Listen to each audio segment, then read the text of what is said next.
Good morning, everyone. Hello, my beloved ABM student. I am Ma'am Karen, your org and management teacher for this week. So are we ready to learn? Come and join me as we discover more learning one video lesson at a time. So our topic is forms of business organization. Our learning objectives are: at the end of the lesson, the students should be able to analyze the forms and economic roles of business organization. Differentiate the phases of economic development and its impact to business environment.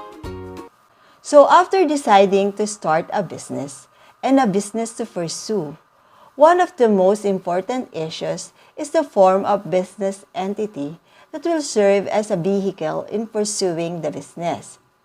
So the next important issue is the source of funding, which is true and correct, but the issue will be discussed later.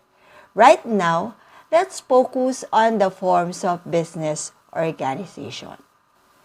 The choice of the form of business organization depends on various factors.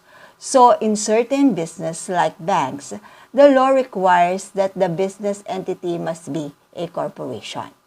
A small business like sari-sari store is better off as a sole proprietorship, although it can also be converted into another form of business if the circumstances requires it.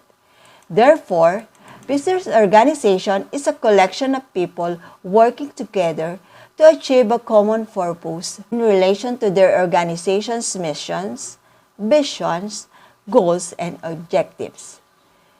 Sharing a common organizational culture. Organizational culture encompasses values and behaviors that contribute to the unique social and psychological environment of a business. When you're forming your business, you must take account the following. You have a practical vision regarding the size, nature of your business, the level of control you wish to have, the level of structure you are willing to deal with, the business vulnerability, and the tax application of different organizational structures, and of course, your expected profit or loss of the business. So now, let's take a look on the different forms of business organization.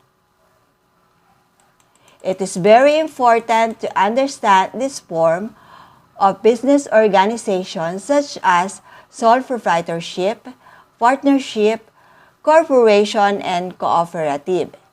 Businesses can be organized in one of the many ways of ownership which affect the company and other legal liability or financial concerns. Let's have an overview for this. We have the sole proprietorship, a business that is owned by only one individual. It is the simplest and least costly form of business ownership.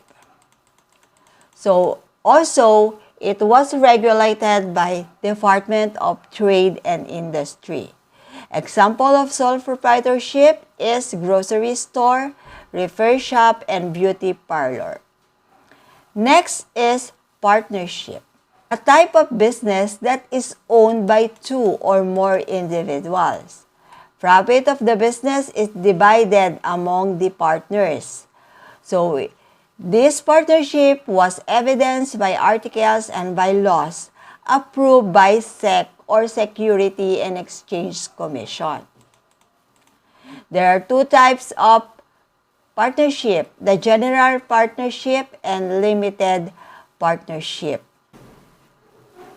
Next, corporation is a business organization with unlimited commercial life. Incorporators refer to those who originally formed the corporation. Evidenced by articles and by laws approved also by Security and Exchange Commission.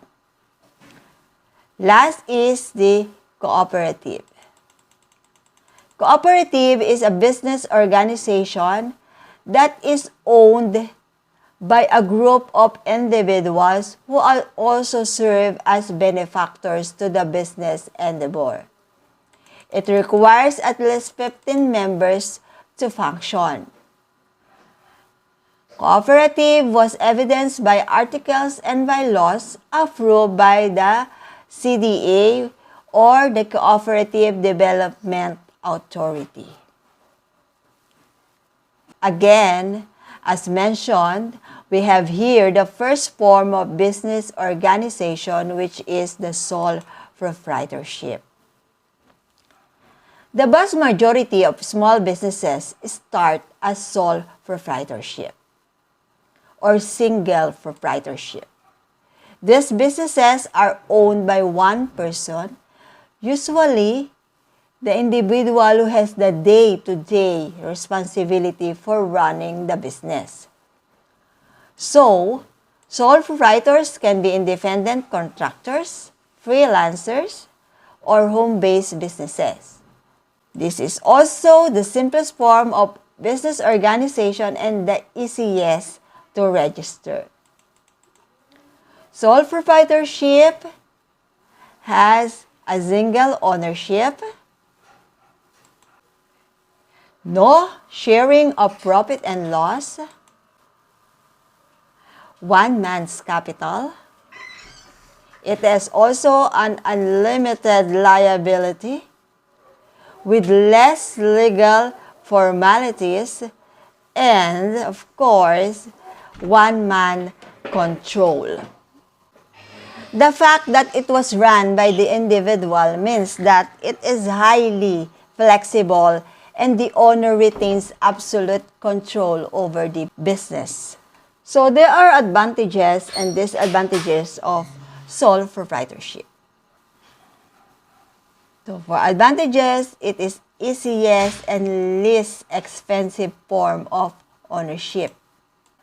Sole proprietors are in complete control and within the parameters of the law may make decisions as they see fit. Profits from the business flow through directly to the owner's personal tax return. And also, the business are easy to dissolve if desired. So, don't forget, the owner receive all the profit and loss and the owner make decisions and have the complete control over the business. So, this will be the disadvantages of sole proprietorship. Number 1 is sole proprietorship has unlimited liability. So, if the sole proprietorship have unlimited liability, they are legally responsible for all debts against the business. So their business and personal assets are at risk. So next disadvantages is raising fund and are often limited in using fund from personal saving or consumer loans. Meaning, because this is a one man's capital, sole proprietorship are difficult to raise funds. So next is, may have a hard time attracting high caliber employees or those that are motivated by the opportunity to own a part of the business. Next one is partnership. In partnership, 2 or more people share ownership of the single business. The law does not distinguish between the business and its owner, so the partners should have a legal agreement that set forth how the decision would be made and how the profits will be divided, how future partners will be admitted in the partnership, and of course, how partners can be bought out or what step could be taken into dissolve the partnership when needed. So if you're establishing a partnership, it is extremely important to make sure that everything is outlined, especially in the case of starting a business with the loved ones, friends, and or colleagues. You will seek legal advice to create a partnership operating agreement to cast out all the decisions possibility, including succession or exit plans. There are several legal services that is ready to assist you every step of the way. Partnership consists of two or more persons who bind themselves to contribute money or industry to a common fund with the intention of dividing the profits among themselves. The most common example of partnership are professional partnership, like in the case of law firm and accounting firm. It is like corporation. Partnership are registered in Security and Exchange Commission. So, of course, there are advantages and disadvantages of partnership. So, partnership are relatively easy to establish. However, time should be invested in developing the partnership agreement. With more than one owner, the ability to raise funds may be increased. Profit from the business flow directly to the partner's personal tax return. Usually will benefit from the partners who have complementary skills. To summarize, partnership is easy to establish with a developing a partnership agreement and have a separate legal status. It has a liability protection and the profit tax only once. So disadvantages of partnership: partners are jointly and individually liable for the actions of the other partners. Profit must be shared to others. Since decisions are shared, disagreements can occur. There are divided decisions making. The partnership may have a limited life. It may end upon the withdrawal or death of a partner. Business can suffer if the death of the agreement is not in place also. There are three types of partnership. We have the general partnership, limited partnership, and joint ventures. So general partnership, two or more people agree to contribute money, labor, and skill, equally liable to debt and losses. Partners divide the responsibility for the management and liability.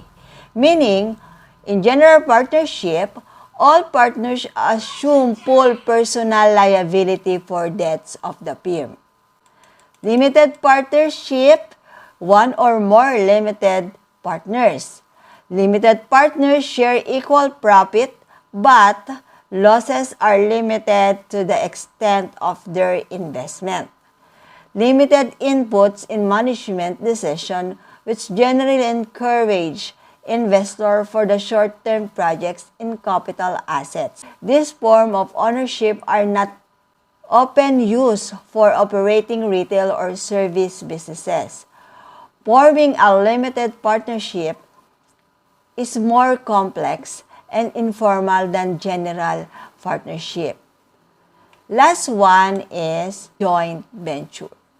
Joint ventures has a limited length of time to carry business operation, share market, and asset. It acts like general partnership, but it really for limited period of time or a single project. If the partners in joint ventures repeat the activity, they will be recognized as an ongoing partnership and should have to file as such and distribute accumulated asset upon dissolution of the entity or the business. Next is corporation. This is considered by law to be a unique entity, separate for those who own it. A corporation can be fact or suit to enter into agreement. The corporation has a life of its own and does not dissolve when ownership changes. It is a juridical entity established under Corporation Code and registered with SEC. To summarize, corporation is a juridical entity established under Corporate Code and registered with SEC. There are advantages and disadvantages of corporation. So first advantages is shareholders have limited liability.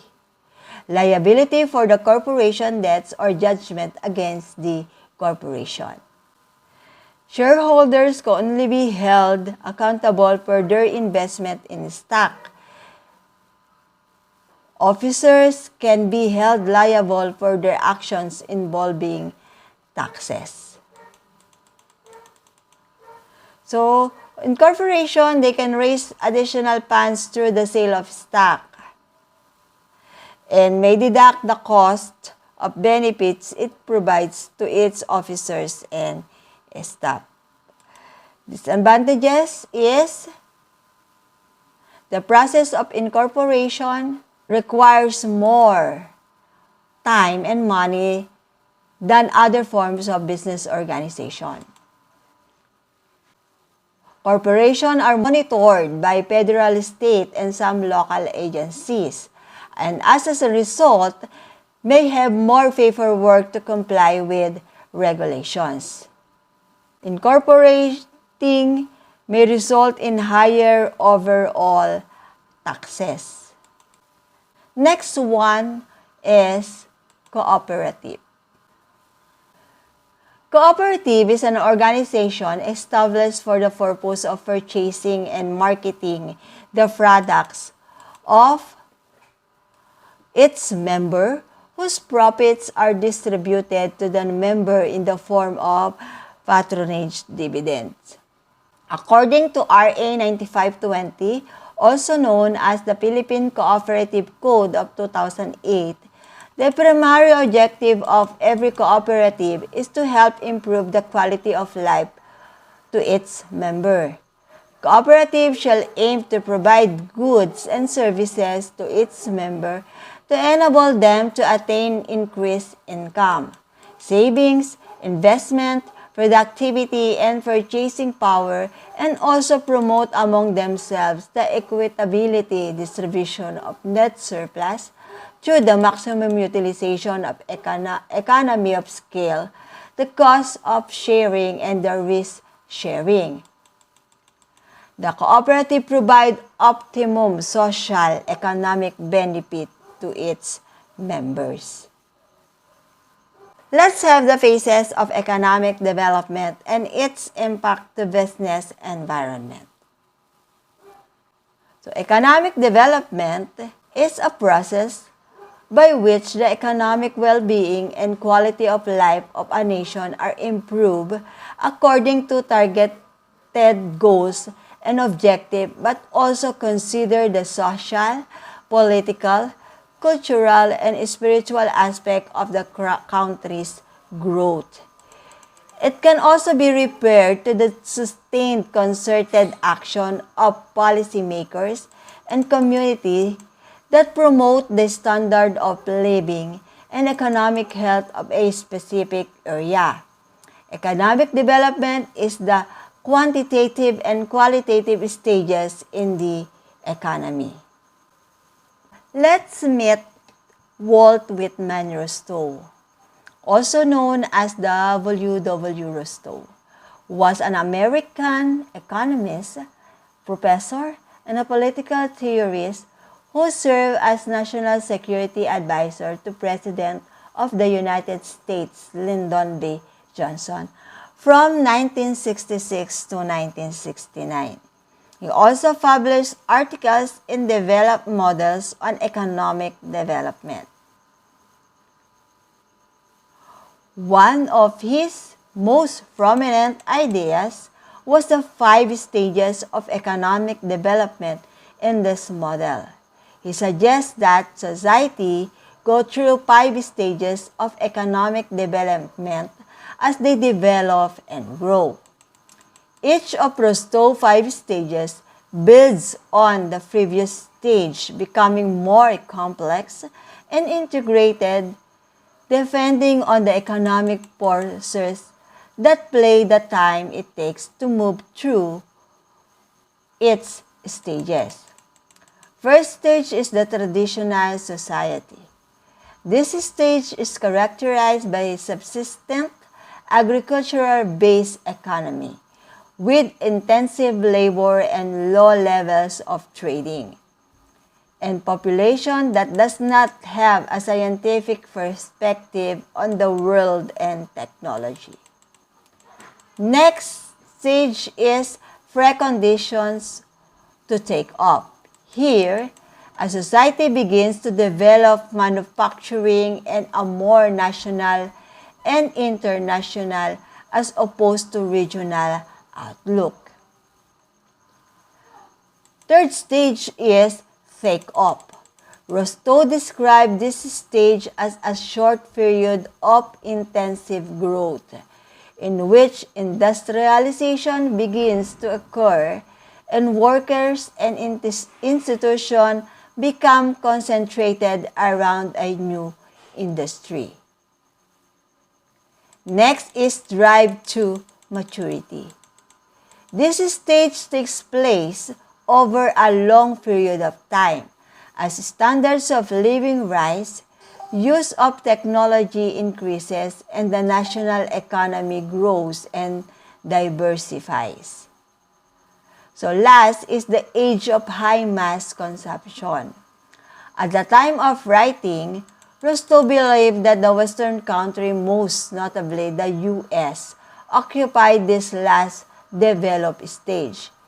Here, a country's economy flourishes in a capitalist system, characterized by mass production and consumerism.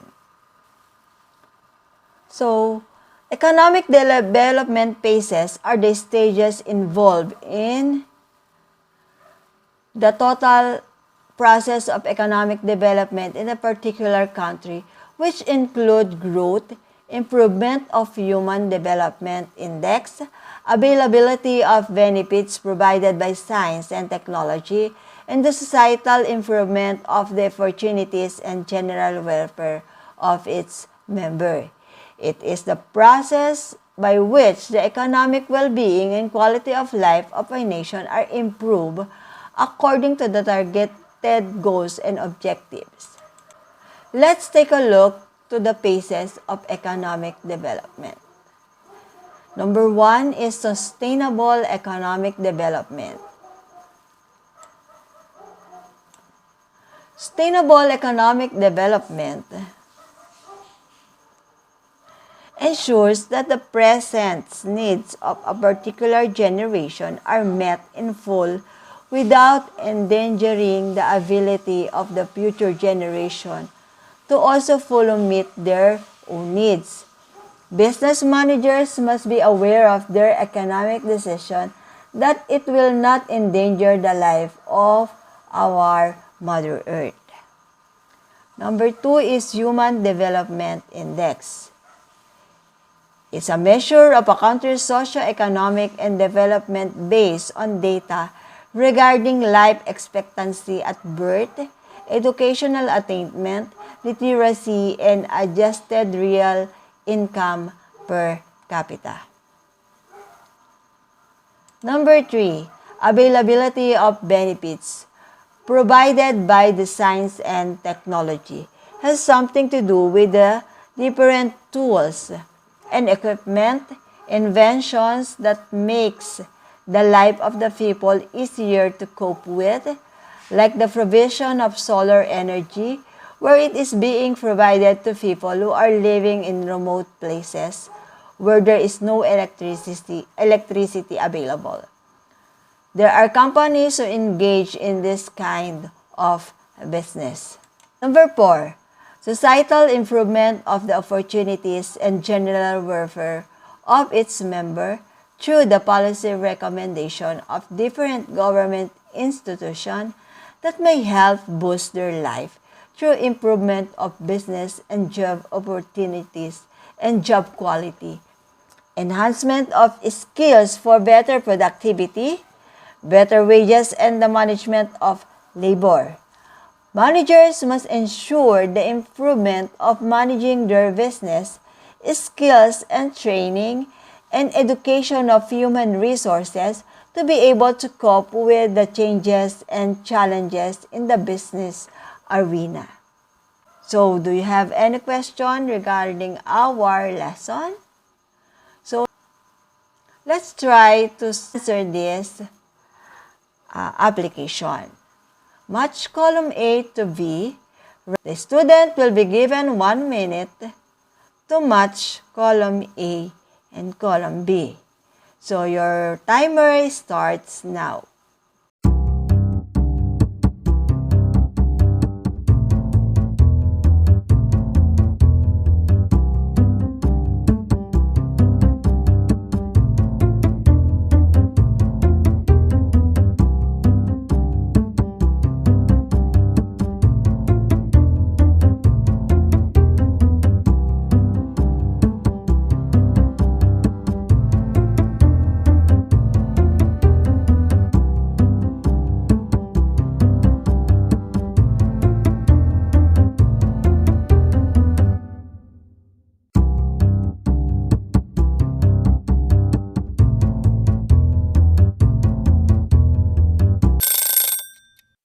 Okay, your time is up. So let's see if you learned from our lesson for today. So, a partnership in which all partners assume full personal liability for debts of the firm is called general partnership. If your answer is letter D, you are correct. Number 2, the owners of the corporation are called shareholders. If your answer is A, you are also correct. Number 3, development is about improving people's quality of life. So if your answer is letter E, you are also correct. Number 4, it ensures that the present needs of a particular generation are met in full without endangering the ability of future generations to also fully meet their own needs. What is this? If your answer is sustainable economic development, that's right, you are correct. Last, which legal forms of business ownership does the government have little control over? Okay, if your answer is letter B, sole proprietorship, you are correct. So, do you have any question regarding our topic for today? Okay, so let's meet again next week for another interesting topic. Again, I am Ma'am Karen. Thank you for listening. God bless and always be safe, everyone.